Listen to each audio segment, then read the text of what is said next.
नाम किशोर सुतार है। मैं CEO and founder orchid biotech. Orchid biotech basically national level पे टेक्निकल कंसल्टिंग कंपनी हिसाब से काम कर रहा है। बाकी टिश्यू कल्चर पौधा जैसे एक्जोटिक फ्लोरिकल्चर में ऑर्किड हो गया, एंथोरियम, जरबेरा, बाकी जिप्सोफिलिया जो एक्जोटिक वैरायटी है उसका सप्लाई करता है एंड टेक्निकल सपोर्ट भी देता है। बाकी पोस्ट हार्वेस्ट मैनेजमेंट में भी गाइडेंस करता है एंड बायबैक भी लेता है। तो गीतांजलि मैडम का ये जो प्रोजेक्ट है ये 1 एकड़ का प्रोजेक्ट है। इसमें 43,000 प्लांट हम लगाए हैं, आप देखेंगे। बाकी ये जो स्कीम है ये स्कीम ये गवर्नमेंट ऑफ उड़ीसा का, ये तो भुवनेश्वर से हम 10 किलोमीटर अंदर है। ये उड़ीसा का जो छतावर, खोर्धा जिला में छतावर एक जगह है, छतावर का महुलो विलेज में, इस बोर्ड में सब लिखा हुआ है। तो आप देखेंगे ये स्कीम का नाम है मुख्यमंत्री कृषि उद्योग योजना। ये गवर्नमेंट ऑफ उड़ीसा का ये बहुत पॉपुलर स्कीम है, फ्लैगशिप प्रोजेक्ट है। इसमें जो आप पूरा प्रोजेक्ट देखेंगे इसमें लिखा हुआ है कि कितना पौधा इसमें ये प्रोजेक्ट में हम प्लांटेशन हुआ है। 43,000 प्लांट इसमें है। बाकी ये स्ट्रक्चर का जो एरिया है, स्ट्रक्चर ये 1 एकड़ का स्ट्रक्चर यानी 4030 स्क्वायर मीटर का स्ट्रक्चर है। बाकी ये जो प्लांट सप्लाई किया है, जो हमने सप्लाई किए हैं ऑर्किड बायोटेक, मेनली मैं बोला हूँ orchid biotech technical consulting company and tissue culture plant supplier company के हिसाब से लोग जानते हैं पूरा इंडिया में।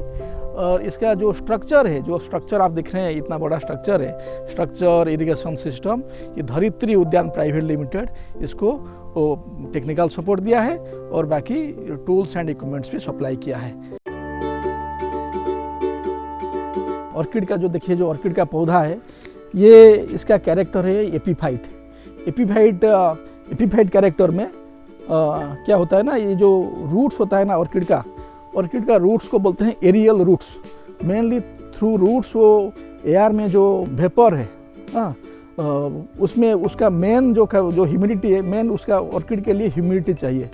हमारा जो कोस्टल इंडिया में, जैसे हम कोस्टल उड़ीसा में, भुवनेश्वर में हमें, तो कोस्टल उड़ीसा में जनरली ये ऑर्किड इतना अच्छा हो रहा है इसलिए कि जो 4 फैक्टर ऑर्किड को चाहिए। बेसिकली ह्यूमिडिटी, जो आर्द्रता, एंड टेम्परेचर, मतलब 25 degree to 40 degree ideal temperature है। बाकी वेंटिलेशन, इसके लिए थोड़ा थोड़ा हवा भी चाहिए। तो इसलिए ऑर्किड अच्छा हो रहा है। हम थाईलैंड से हम ऑर्किड लाते थे। देखिए ये जो स्पेसीस है, ये स्पेसीस का नाम है ऑर्किड डेंड्रोबियम। इसके लिए अब देखिए इसे मिट्टी नहीं चाहिए, इसके लिए ये 2.5 फीट 3 फीट बेड के ऊपर ये पौधा हम प्लांटेशन किया है।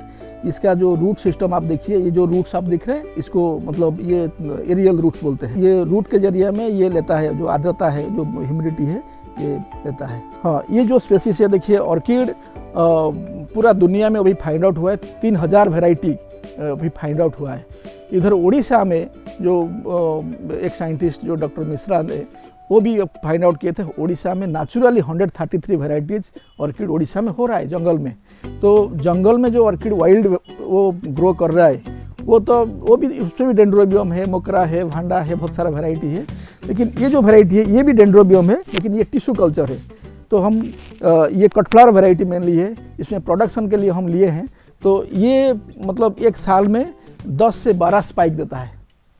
जो जंगल में जो ये डेंड्रोबियम है उसमें तो ये फर्टिलाइजर या पानी कोई नहीं देता है, उसका मेंटेनेंस नहीं होता है, वो नेचुरली होता है। इसलिए वो क्या होता है ना, साल में 2 बार फूल आता है। लेकिन ये साल में 12-14 बार आता है। उसी हिसाब से इसका टिश्यू कल्चर किया गया है। सबसे अच्छा मदर कल्चर लेके हम टिश्यू कल्चर बनाए हैं। देखिए ये तो हम सॉइल तो यूज नहीं कर रहे हैं। इसका जो मीडिया है ये नारियल का, बेड के ऊपर नारियल का छिलका, तो ये जस्ट ये रेस्ट करने के लिए रखा है। बाकी इसका जो रूट्स है, धीरे धीरे ये रूट्स आप देख रहे हैं ना, वो नीचे आ रहा है। इसमें 43,000 पौधा प्लांटेशन हुआ है। 43,000। तो जो पौधा का प्लांट टू प्लांट का जो स्पेस है 20 सेंटीमीटर है। और रो टू रो हम रखे हैं 1 फुट यानी 30 सेंटीमीटर। पौधा को इरिगेशन करने के लिए हम इसमें 2 टाइप का इरिगेशन सिस्टम हम यूज किए हैं। आप ऊपर देखिए, ये जो आगे देख रहे हैं ना, ये स्पिन नेट है, हाँ, वो टॉप स्प्रिंकलर जैसा काम करता है। ऊपर जो देख रहे हैं ये फगर है, इसको बोलते हैं फगर, यानी ये फॉग जैसा, कोहरा जैसा वो करता है। इसमें इसका फ़ायदा क्या है ना, इसमें जब मतलब टेम्परेचर कंट्रोल के लिए, जब समर सीजन में जब टेम्परेचर पीक होता है तो उस टाइम क्या होता है ना, ये टेम्परेचर को रिड्यूस करने के लिए फॉगर यूज होता है। तो ये पूरा फॉग जैसा हो जाएगा, सो दैट ये टेम्परेचर कम से कम 10 डिग्री टेम्परेचर डिक्लाइन करेगा। ये अभी ग्रोथ स्टेज में है, ये 1 साल के लिए कम से कम 9 महीना ये ग्रोथ करेगा। ग्रोथ होने के बाद इसका फ्रॉम द सेकेंड ईयर, यानी आप बोल सकते हैं कि 12 मंथ्स ऑनवर्ड्स, जब प्लांटेशन टू 12 मंथ्स ऑनवर्ड्स उसका प्रोडक्शन आएगा। ये जो 1 एकड़ ऑर्किड प्रोजेक्ट हम इधर बैठाए हैं, इंस्टॉलेशन हुआ है, तो 1 एकड़ प्रोजेक्ट के लिए मिनिमम वायबिलिटी के लिए हम सजेस्ट करते हैं कम से कम 1 एकड़ होना चाहिए। क्योंकि जब फूल आएगा तो आपको अच्छा तो लगेगा, सेटिस्फेक्शन आएगा, उसके साथ साथ प्रोफेशन भी होना चाहिए, प्रॉफिट भी होना चाहिए। तो 1 एकड़ में एक वायबिलिटी, प्रोजेक्ट वायबिलिटी 1 एकड़ में होता है। आप इन्वेस्टमेंट आप अगर पूछेंगे तो मेनली इसका जो 4 फैक्टर है, जैसे आप देख रहे हैं ना, जो इरिगेशन जो ये स्ट्रक्चर है, जो स्ट्रक्चर को बोलते हैं पॉली ग्रीन हाउस स्ट्रक्चर। इसका जो मॉडल है, मॉडल का नाम है NVPGH मॉडल यूज है, naturally ventilated poly green house structure है। तो ये स्ट्रक्चर एक बड़ा फैक्टर है। दूसरा हो गया, आप ये जो बेड देख रहे हैं, हाँ, स्ट्रक्चर के बाद बेड बनेगा, तो स्ट्रक्चर के लिए कम से कम अगर अच्छा स्ट्रक्चर बनाएंगे जो कम से कम 150 किलोमीटर विंड थ्रस्ट रेजिस्ट कर पाएगा, ऐसा स्ट्रक्चर अगर आप बनाते हैं तो कम से कम 1200 रुपीज़ पर स्क्वायर मीटर खर्चा होता है। तो कम से कम आपको 50 to 51 लाख 1 एकड़ का जो स्ट्रक्चर के लिए खर्चा होता है। बाकी जो इरिगेशन, हम डबल टाइप का जो इरिगेशन यूज किए हैं, जैसे स्पिन नेट यूज हुआ है, बाकी फगर यूज हुआ है।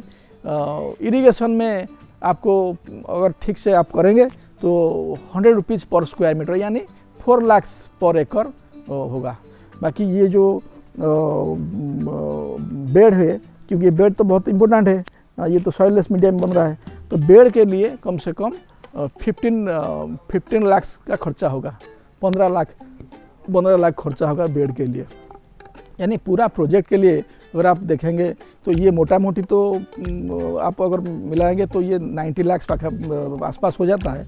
तो उसके साथ साथ आपको एक बोरवेल करना पड़ेगा, लैंड लेबल करना पड़ेगा, इलेक्ट्रिसिटी लाना पड़ेगा। जो प्रमोटर्स का जो कंट्रीब्यूशन होता है mainly for the infrastructure development, जैसे इंफ्रास्ट्रक्चर के लिए आप जैसे मैं बोला कि बोरवेल चाहिए, लैंड लेबलिंग होना चाहिए, फेंसिंग होना चाहिए, हाँ, तो ये सब चीज़ होना चाहिए। प्रमोटर्स कंट्रीब्यूशन, एक मैन पावर रहने के लिए ये रहेगा, घर बनेगा, एक छोटा सा ऑफिस होगा, एक पैक हाउस भी होगा। पैक हाउस में क्या होता है ना, जो आप प्रोडक्शन जो कटिंग होगा, फूल कटिंग होने के बाद उसको ग्रेडिंग करने के लिए, पैकिंग करने के लिए पैक हाउस चाहिए। बाकी अगर आप देखेंगे कि उससे थोड़ा अच्छा, मतलब इसको स्टोरिंग करने के लिए आपको चाहिए एक कूलिंग चैम्बर या कोल्ड रूम, आप बोल सकते हैं कूलिंग चैम्बर। हाँ, तो कूलिंग चैम्बर में क्या होता है ना, आप फूल को ज़्यादा दिन तक आप स्टोर कर सकते हैं। इन्वेस्टमेंट में आपको जैसे ये स्ट्रक्चर हो गया, बेड हो गया, इरिगेशन हो गया, प्लस एंसिलरी जो खर्चा है इसको मिला के including cooling chamber 1 crore 20 lakh का इन्वेस्टमेंट है इसमें। हाँ, तो बाकी ये रिटर्न शुरू होता है, मैं आपको बोला हूँ, जो एक्चुअल रिटर्न शुरू होता है 1 साल के बाद या 9 मंथ्स के बाद एक्चुअल रिटर्न शुरू होता है। तो इसमें जो रिटर्न है it will very lucrative return you can say. इसमें क्या होता है ना, देखो ये गेस्टेशन पीरियड जैसे मतलब 1 साल हो गया, एक साल के बाद जो रिटर्न आता है पर पौधा, जो पर प्लांट कम से कम 8 to 9 स्पाइक आएगा। स्पाइक मतलब एक स्पाइक में 7-8 फूल, 4-5 बड़ होता है। तो एक स्पाइक का जो फार्म गेट प्राइस फार्म का जो प्राइस जो किसान ने जो बेचता है उसका जो पैसा होता है कम से कम 18 रुपीज़ पर स्पाइक। तो हमारा इधर 43,000 प्लांट हम लगाया है। तो उसी हिसाब देखेंगे कि 43,000 प्लांट इंटू 8 स्पाइक 8, तो ये अराउंड 18 रुपीज़ मिनिमम आप अगर एवरेज निकालेंगे ना तो 18 रुपीज़ पर स्पाइक के हिसाब से आप सेल कर सकते हो। अब देखेंगे कि एक साल में 1 एकड़ से gross revenue 64 lakh per year per annum आपको रिटर्न आएगा। यानी अराउंड आप देखेंगे कि ये 5 लाख प्लस आता है। तो इसमें जो मेंटेनेंस भी है, जो मतलब 1 महीना में आपको ग्रॉस रेवेन्यू 5 लाख तक आता है, तो इसमें रिटर्न ये मेंटेनेंस भी है। मेंटेनेंस क्या है? मेंटेनेंस मेनली आपको आएगा कि कितना फर्टिलाइजर डालते हो, पेस्टिसाइड डालते हो। बाकी जो 2 मैन पावर, 1 एकड़ के लिए दो मैन पावर चाहिए। दो मैन पावर का जो सैलरी हो गया उसका जो पैगा ये रेमुनरेशन हो गया। बाकी फर्टिलाइजर पेस्टिसाइड के लिए अब ज़्यादा से ज़्यादा अब 60,000 आप पकड़िए, 60,000 आप पकड़िए। तो उसमें आपको कम से कम हमारा जो हम हिसाब किए हैं तो पूरा इवन बैंक इंटरेस्ट भी है। जो आप प्रोजेक्ट आपने किया है, सपोज 1 करोड़ का लोन लिया है तो उसमें 10% रेट ऑफ इंटरेस्ट में आपको कम से कम 10 लाख पर एनम आएगा। डिडक्ट कर देते हो तो आपको कम से कम 3.5 से 4 लाख तक आपको नेट रेवेन्यू आता है। तो इसमें सब्सिडी गवर्नमेंट ऑफ उड़ीसा ने बहुत अच्छा सब्सिडी दे रहा है। Government of Orissa MKY, mainly MKY जो प्रोजेक्ट है, मैं काफ़ी तारीफ़ करता हूँ गवर्नमेंट ऑफ उड़ीसा को, क्योंकि MKY स्कीम में एंटरप्रेन्योर को 1 करोड़ तक सब्सिडी देता है। जो मुख्यमंत्री कृषि उद्योग योजना है, सब्सिडी जो अप टू 1 करोड़। तो इससे बढ़िया क्या हो सकता है, इससे अच्छा क्या हो सकता है? ऐसा कुछ बिजनेस है, कोई MSME या कुछ है जहाँ पे सब्सिडी गवर्नमेंट 1 करोड़ देता है? ऐसा कोई नहीं है।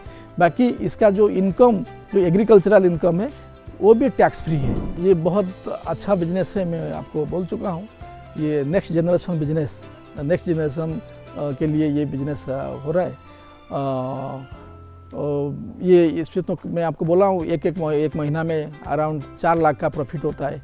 इस बिज़नेस अगर कोई करना चाहेगा तो हमारा जो वेबसाइट है ऑर्किड बायोटेक का www.orchidbiotech.com, बाकी मुझे भी सीधा कांटेक्ट कर सकते हैं। मेरा कांटेक्ट नंबर है 8270199106। मेरा नाम है किशोर सुतार, मैं CEO ऑर्किड बायोटेक हूँ। मैं खुद टेक्निकल प्रोजेक्ट एक्सपर्ट हूँ। तो मैं आपको कहीं भी उड़ीसा, ये इंडिया में कहीं भी आपको मैं टेक्निकल सपोर्ट दे सकता हूँ। पोस्ट हार्वेस्ट मैनेजमेंट में आपको गाइड कर सकता हूँ। बाकी आपका जो प्रोडक्शन होगा, हम MOU बनाते हैं एंटरप्रेन्योर के साथ, जो मेमोरेंडम ऑफ अंडरस्टैंडिंग एग्रीमेंट बनाते हैं कि हम पूरा 2 साल के लिए टेक्निकल सपोर्ट देंगे, बाईबैक भी करेंगे। बाकी गवर्नमेंट का भी जो ये प्रोसेस है, जैसे हमारा एक टीम है, जैसे अब वो DPR बनाता है, ब्लॉक लेवल में हेल्प करता है, डिस्ट्रिक्ट लेवल पे वो भी सब काम करता है। तो आपको पूरा सपोर्ट, मतलब both forward linkage and backward linkage के लिए ऑर्किड बायोटेक पूरा सपोर्ट आपको करता है। तो बेसिकली जो हमारा जो कोस्टल स्टेट्स हैं तो उधर बहुत अच्छा ह्यूमिडिटी है, टेम्परेचर है, बाकी वेंटिलेशन भी है। जो ऐसा एपीफाइट प्लांट्स जैसे डेंड्रोबियम का कल्टीवेशन हो गया, ऑर्किड का कल्टीवेशन है, तो उसमें हमारा इकोनॉमी का बहुत बड़ा योगदान मिलेगा। तो हमारा इकोनॉमी जैसे टूरिज्म हो गया, ऐसे कृषि में भी बहुत बड़ा आगे बढ़ेगा। हमारा जो उद्योगी जो नौजवान है वो आगे बढ़ेंगे। तो हमारा इकोनॉमी को, अगर मैं बेसिकली उड़ीसा के लिए बोल रहा हूँ, ये फ्लावर ऑफ उड़ीसा बन सकता है। फ्लावर ऑफ उड़ीसा, ये जो ऑर्किड फ्लावर ऑफ उड़ीसा बोल सकता है। तो उड़ीसा का जो इकोनॉमी, ये इकोनॉमी है, उसको आप बोल सकते हैं ऑर्किडोनोमिक्स। तो ऑर्किडोनोमिक्स एक न्यू कंसेप्ट है जो ऑर्किड को लेकर, जैसे थाईलैंड एक जो देश है वो उसमें 10,000 हेक्टेयर ऑर्किड है, तो उड़ीसा में अभी 25 एकड़ ऑर्किड है। तो जितना डिमांड है उड़ीसा में, हमारा प्रोडक्शन सिर्फ 5% है। तो 95% हम बाहर से लाते हैं, तो थाईलैंड से आता है, बाकी चेन्नई से आता है। तो उड़ीसा का इकोनॉमी को ये काफ़ी योगदान होगा, काफ़ी कंट्रीब्यूशन होगा।